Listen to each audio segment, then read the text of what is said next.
Joseph Benson sat alone in his office, staring at the screen. The retired admiral's eyes were fixed on strange symbols that moved across his monitor. He leaned forward, his old desk chair creaking under his weight. 3 days, he mumbled to himself. 3 days since it arrived. The message had come from deep space, from the direction of Ta Ceti. After decades of searching the stars, humanity had finally received proof they weren't alone. But the message didn't bring comfort. Benson rubbed his tired eyes. At 68, he had been called back from retirement for this moment. The government needed someone with his experience, someone who had spent a lifetime preparing for this possibility. A soft knock interrupted his thoughts. "Come in," he called. Dr. Olivia Martinez entered, carrying a tablet. Her dark hair was pulled back in a messy bun, and the shadows under her eyes suggested she hadn't slept much either. "Any progress?" Benson asked. Martinez nodded. "The linguistics team has been working nonstop.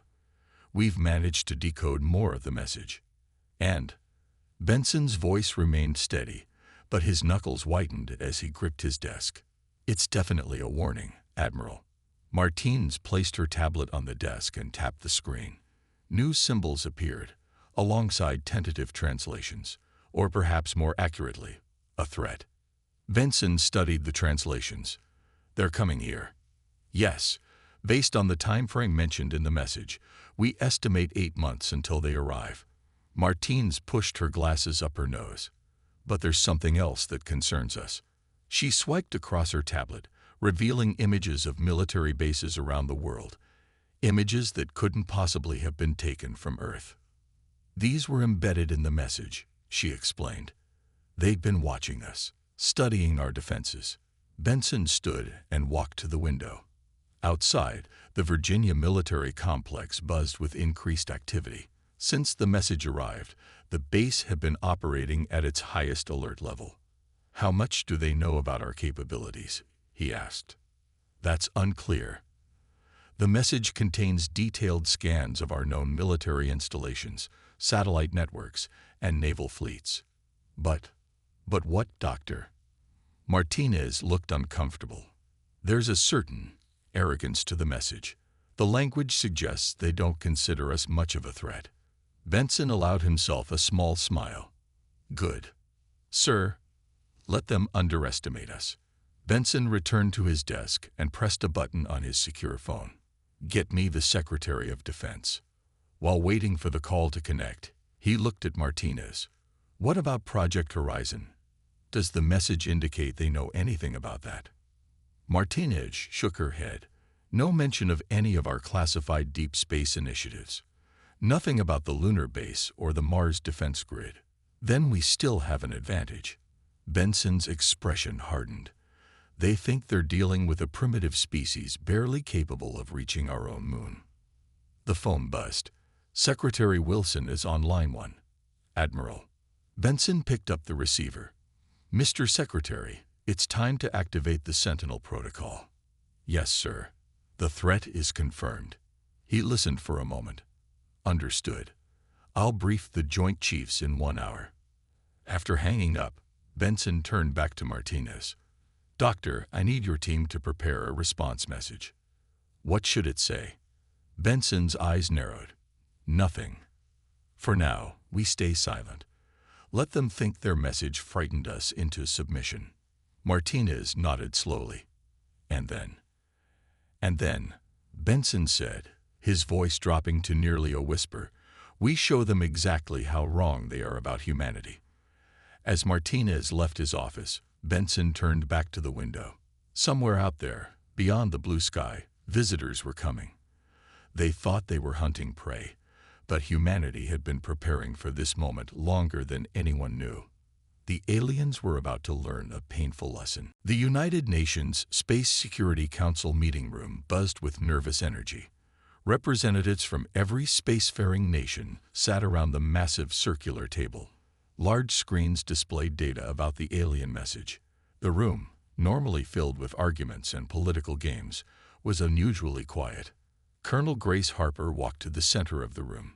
Her uniform was perfectly pressed, her posture rigid. At 45, she had spent the last decade leading Earth's secret extraterrestrial defense initiative. "Ladies and gentlemen," she began, her voice clear and firm. "What I'm about to share is classified at the highest level." She pressed a button on her remote. The screens changed to show images of strange objects moving past Neptune. These were captured by our deep space monitoring stations 12 hours ago. The aliens aren't just sending messages. They're already here. Worried whispers filled the room. The Russian representative stood up. "How do we know these are connected to the message?" "The energy signatures match exactly," Harper replied. "These are scout ships. Based on their trajectory and speed, they'll reach Earth orbit in approximately 7 months." The Chinese ambassador leaned forward. "What options do we have, Colonel?" Harper's expression remained neutral. "Project Bulwark is ready for implementation. You're suggesting we militarize space?" the ambassador asked, frowning. "I'm suggesting we demonstrate that humanity is not defenseless." Harper tapped her remote again. The screen showed plans for orbital defense platforms, advanced weapons systems, and planetary shields. For 50 years, the major powers have secretly collaborated on these defense systems. Most were designed after we recovered alien technology from crashed scout ships. The room erupted in shocked conversations. The UN Secretary General raised his hand for silence. "Are you saying we've had alien technology for decades?" he asked Harper. "Yes, sir. The 1947 Roswell incident was real, as were 12 other crashes since then. We kept them secret to prevent panic and to protect our research." Harper walked around the table slowly. "Each of your governments has participated in some aspect of this preparation. The public was told these were separate space initiatives or satellite launches. In reality, we've been building Earth's shield, piece by piece." The Japanese representative spoke next. "How effective will these defenses be against their technology?"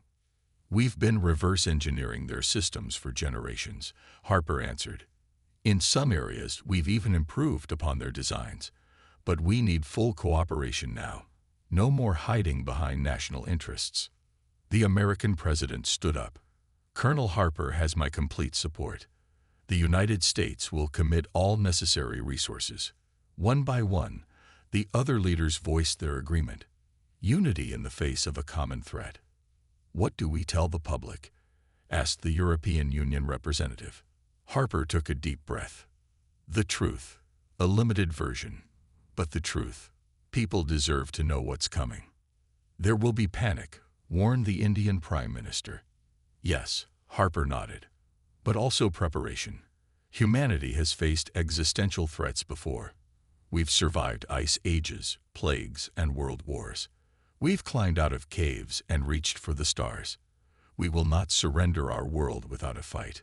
The Secretary General stood. "Then it's decided. Operation Bulwark begins immediately. May God help us all." As the meeting ended, Harper walked to the window. Outside, New York City continued its normal rhythm, unaware that everything was about to change. Her assistant approached quietly. "The defense ministers are ready for your briefing, Colonel." Harper nodded. "Tell them I'll be right there." She took one last look at the peaceful city.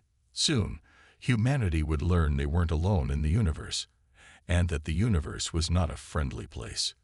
But they had prepared for this moment, and the aliens were about to discover that humans were far more dangerous than they appeared. The world changed more in 6 months than it had in the last 50 years.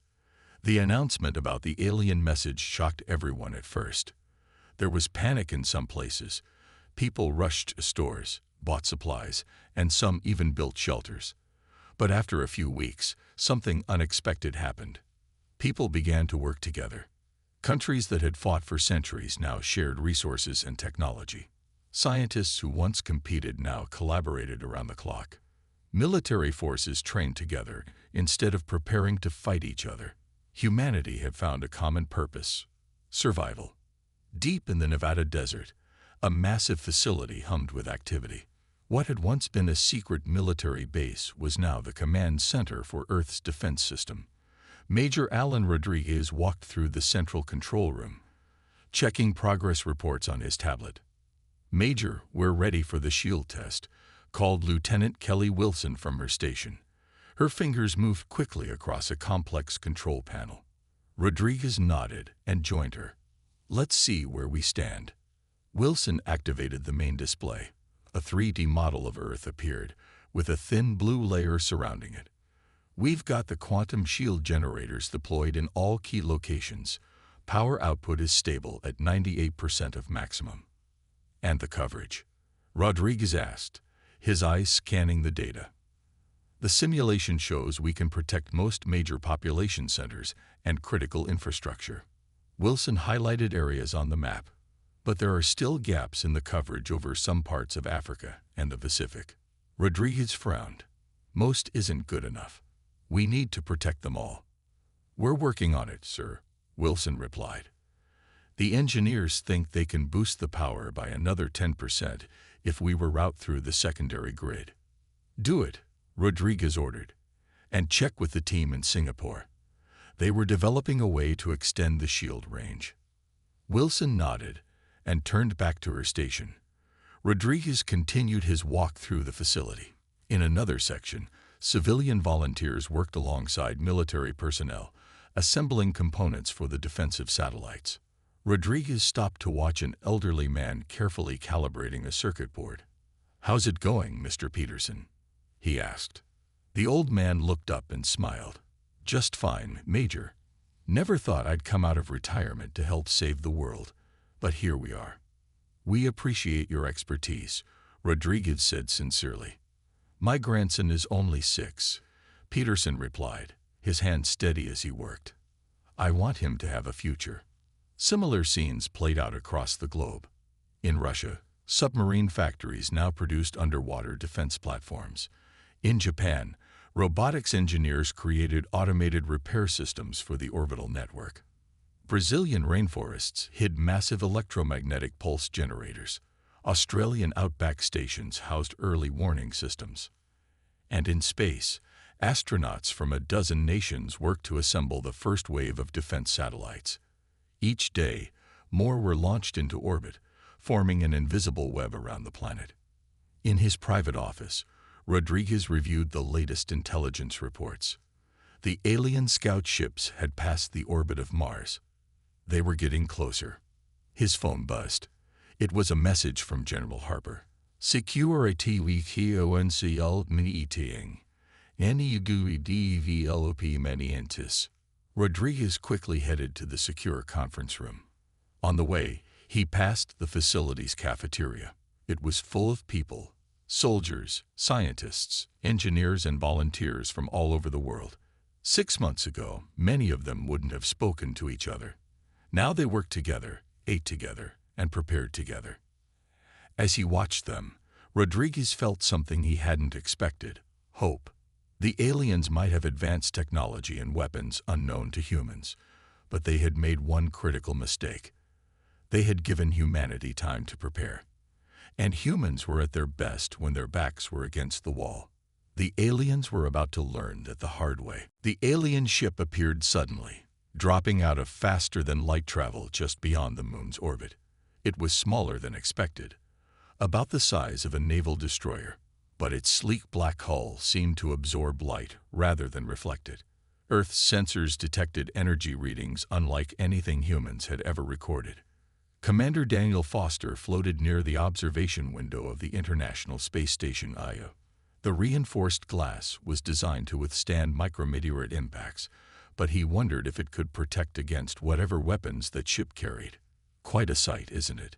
he said into his communication device. His voice was calm, despite the tension he felt. "Beautiful, in a terrifying way," replied Dr. Kate Johnson from Earth Control. "Our sensors are going crazy down here. The energy readings are off the charts." Foster adjusted his position for a better view. Through high-powered binoculars, he could see strange markings on the alien vessel's hull, symbols similar to those in the original message. "Any aggressive movements?" he asked. "Not yet," Johnson answered. "They're maintaining position. Wait, We're detecting communication attempts. The translation matrix is processing it now. Foster watched as smaller craft emerged from the main ship. They didn't approach Earth, just formed a defensive pattern around their mothership. They're being cautious, he observed. Wouldn't you be? Johnson asked. They must have detected our defense grid by now. The communication channel fell silent as both waited. After years of preparation and months of heightened alert, the moment had finally arrived. Humanity was face to face with its first confirmed alien visitors. We have the translation, Johnson finally said. Her voice had lost some of its professional detachment. They're broadcasting on all frequencies. Everyone on Earth is receiving this. Foster listened as the alien message played through his headset. Attention inhabitants of the third planet. Your species has been evaluated and found wanting. Your technological development threatens the stability of this sector. Your violent tendencies make you unsuitable for inclusion in the galactic community. You have two options: accept integration under our authority or face elimination. You have 7 Earth days to surrender your governing authority. Resistance will result in demonstration of force. The message repeated 3 times, then fell silent. Foster waited for instructions from Earth Control. When none came immediately, he said, "They don't seem interested in negotiation." "Stand by," Johnson replied. "The Security Council is meeting now." Foster continued to observe the alien ship. Its design suggested advanced engineering far beyond human capabilities. Yet something didn't add up. If they were as powerful as they claimed, why send just one ship? Why give humans time to respond? "Commander," Johnson's voice returned. "The President is about to broadcast our response. All stations are ordered to maintain current positions. Do not engage unless attacked first." The secure channel switched to a new voice. President Laura Mitchell, speaking from the White House bunker deep beneath Washington, D.C. "To the visitors who have entered Earth space, we have received your message. Humanity rejects your ultimatum. We are a sovereign species on a sovereign world. We have the right to determine our own future. We stand ready to defend ourselves and our planet. This is your only warning. Leave Earth space peacefully or face consequences." Foster felt a chill run through him. Earth had just defied a species that could travel between stars. But he also felt pride. Humanity would not surrender without a fight. "Bold move," he said quietly. "It was unanimous," Johnson responded. "Every nation agreed. We stand together." On his screen, Foster watched as Earth's orbital defense platforms subtly adjusted their positions. Hidden weapons systems powered up on the dark side of the moon. Submarines deep in Earth's oceans prepared to launch countermeasures. The aliens had made their threat. Earth had responded. Now they would wait to see what happened next. 3 days passed with the alien ships silently watching Earth. Military forces around the world remained on high alert. Civilians stayed close to designated shelters. Everyone waited for what would come next. At Earth Defense Command, Admiral Benson hadn't slept more than 4 hours at a time. He stood in the central monitoring room, surrounded by screens showing the alien vessel from different angles. "Any change in their position?" he asked the technician nearest to him. "No, sir. They've maintained the same orbit since arrival."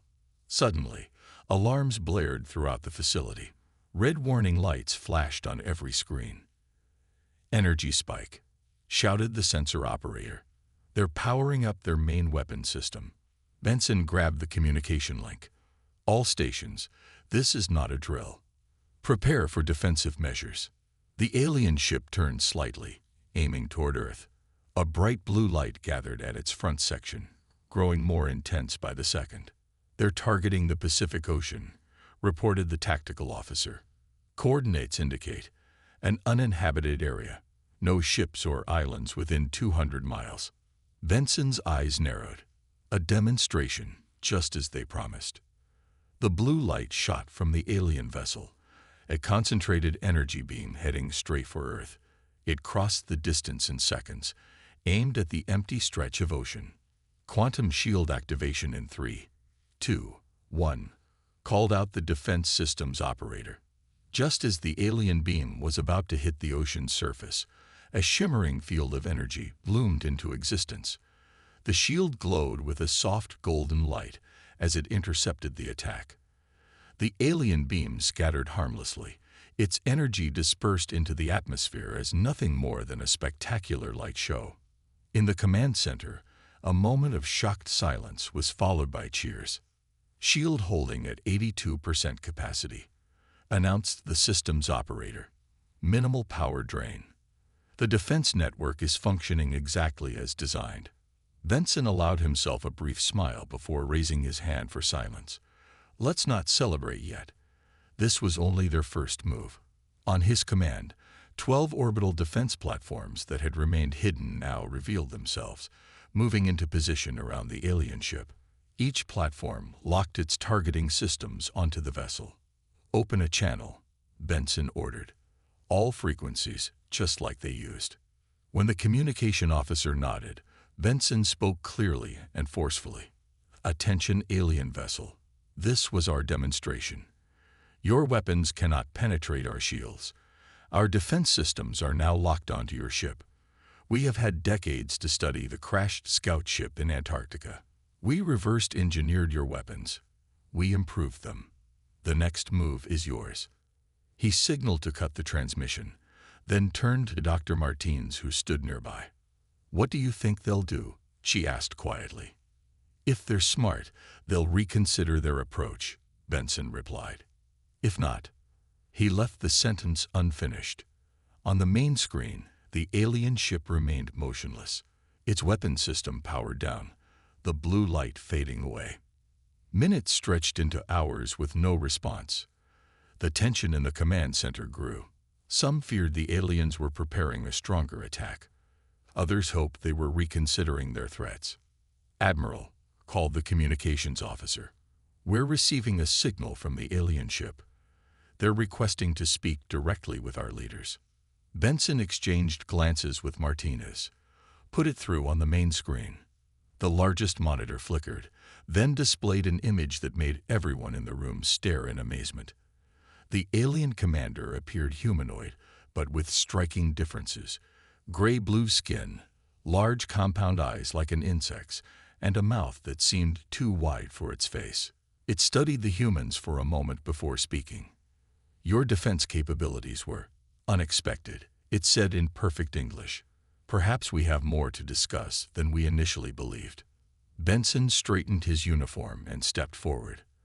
The real negotiations were about to begin. The command center fell silent as the alien commander's face filled the main screen.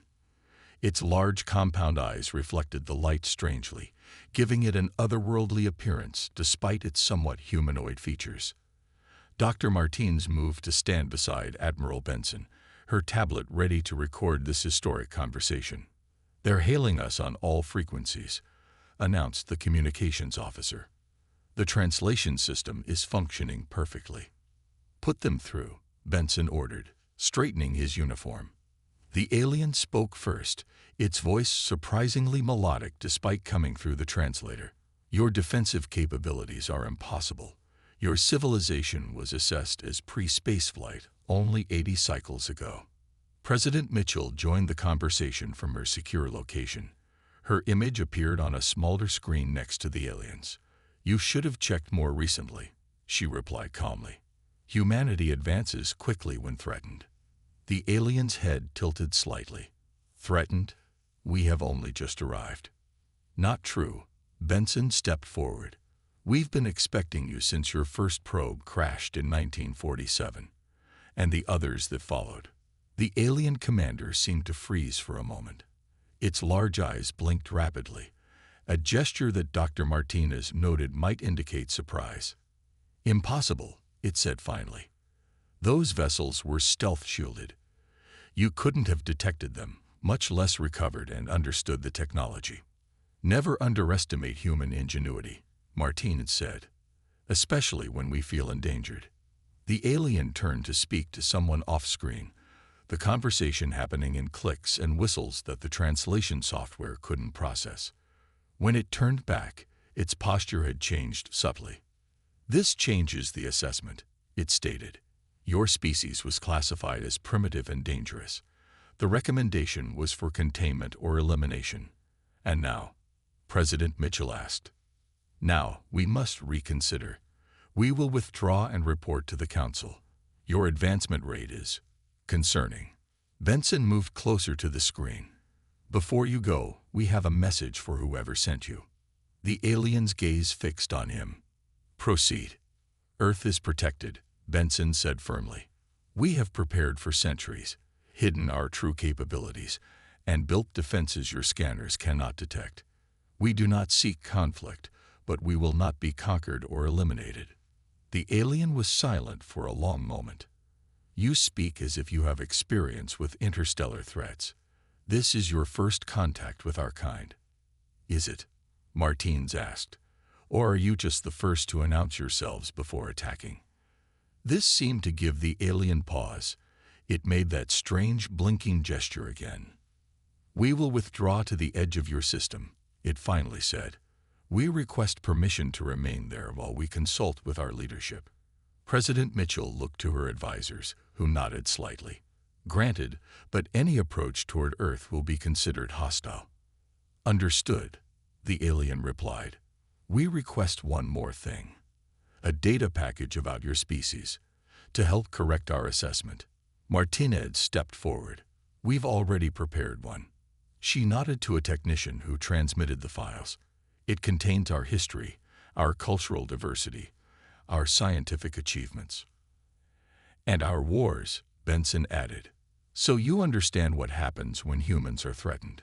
The alien received the data and seemed to review it briefly. This will be educational. We will study it during our retreat. One more thing, Benson said. Who exactly are you reporting to? Who sent you here? The alien hesitated before answering. We serve the Galactic Consortium, a union of 412 spacefaring species. Your world lies at the edge of contested space. Your development was unexpected. With that, the transmission ended. The screen returned to showing the alien vessel as it powered up its engines. They're moving away, reported the tactical officer, heading toward the outer system. Benson turned to the president's screen.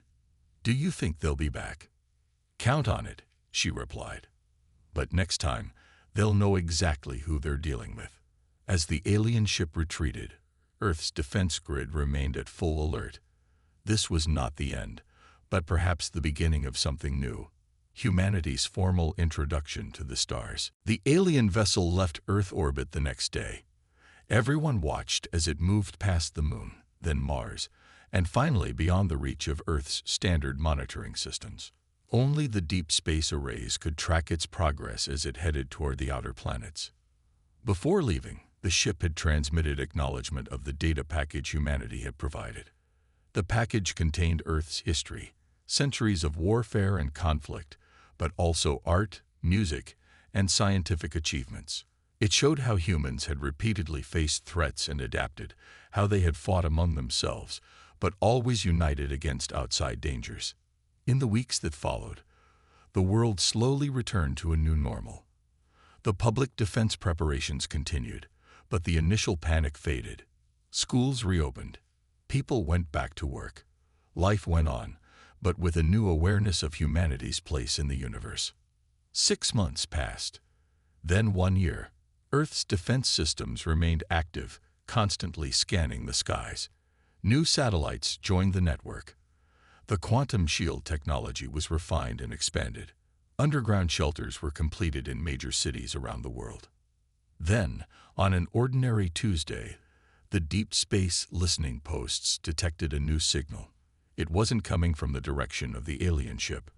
This one came from much deeper in space, from the region the alien commander had identified as the center of the Galactic Consortium's territory. At Earth Defense Command, Admiral Benson was called from retirement once again. He entered the command center to find Dr. Martinez already there, analyzing the new message. "What do we have?" he asked. Martinez looked up, her expression a mixture of relief and caution. "It's a formal communication from the Galactic Consortium itself. The translation is still being processed, but we have the basics.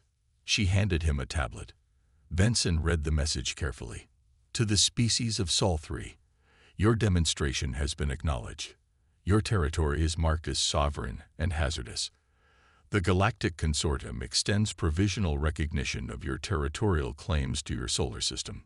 Further assessment is suspended indefinitely. Benson read it twice more before speaking. They're backing off. For now, Martinez added. The word provisional suggests this isn't permanent. But it gives us time, Benson said. Time to prepare further, to expand our defenses, maybe even to develop our own interstellar capabilities. The news spread quickly. In capitals around the world, leaders met to discuss the implications. In the White House Situation Room, the new president stood with Admiral Benson and Dr. Martinez, studying star charts that now included the known territory of the Galactic Consortium. Will they be back? Asked the president. Benson smiled slightly.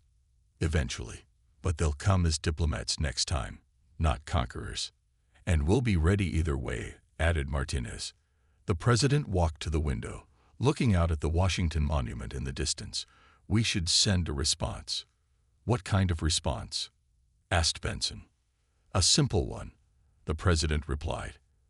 Acknowledge their message, accept their recognition of our territory, and express our hope for peaceful relations in the future. Martinez nodded, and perhaps mentioned that we look forward to meeting other members of the consortium under more friendly circumstances. Make it happen, the president ordered, and keep our defenses at full strength. Peace through strength has always been humanity's way. As Martinez left to draft the response, Benson remained with the president. Above them, beyond the blue sky, Earth's new defense grid silently maintained its vigil. Satellites armed with weapons reverse-engineered from alien technology orbited alongside communication relays and scientific instruments. On the Moon, the first permanent military base was nearly operational. On Mars, automated mining facilities extracted resources for the next phase of humanity's expansion. We did it, Benson said quietly. We faced our first alien threat and survived. Not just survived, the president corrected. We earned their respect. Somewhere in the vast darkness between the stars, humanity's message continued to spread. A final warning to any who might threaten Earth. We are here, we are ready, and we will not go quietly. The universe had become a much smaller place, and humanity had just claimed its place among the stars.